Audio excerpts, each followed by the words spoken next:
দাদু, আমরা সবসময় নামাজে কাবার দিকে মুখ করি, সেটা কেন? দাদা ভাই, এটা শুধু নিয়ম নয়, এটা আমাদের হৃদয়কে একত্রিত করার উপায়।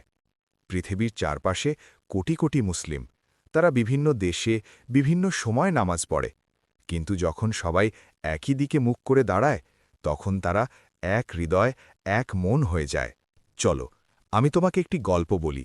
প্রায় ১৪০০ বছর আগে আরবের মক্কায় মানুষ তখন নিজের মতো করে নামাজ পড়ত, কিন্তু আল্লাহ পাক নবী হজরত মোহাম্মদ সাল্লাল্লাহু আলাইহি ওয়াসাল্লামের মাধ্যমে নির্দেশ দিলেন, সবাই কাবার দিকে মুখ করুক। এতে আমরা একত্রিত হতে পারব, এক মোনা হতে পারব। কাবা শুধু ইটের ঘর নয়, এটি আমাদের ঈমানের প্রতীক।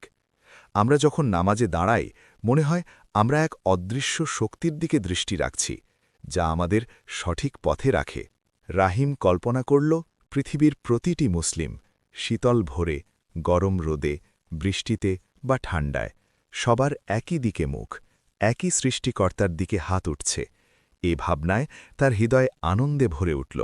রাহিম, নামাজে কাবার দিকে মুখ করা মানে আমরা শুধু নিয়ম পালন করছি না, আমরা হৃদয়ে একতা, বিশ্বাস এবং দিক নির্দেশনার প্রতিশ্রুতি পালন করছি। দাদু, এখন আমি বুঝতে পারছি, কাবা শুধু একটি দিক নয়, এটা আমাদের ঈমানের কেন্দ্র। এ দিন থেকে রাহিম প্রতিটি নামাজের সময় কাবার দিকে তাকিয়ে আরও দৃঢ় মনে প্রার্থনা করতে লাগল।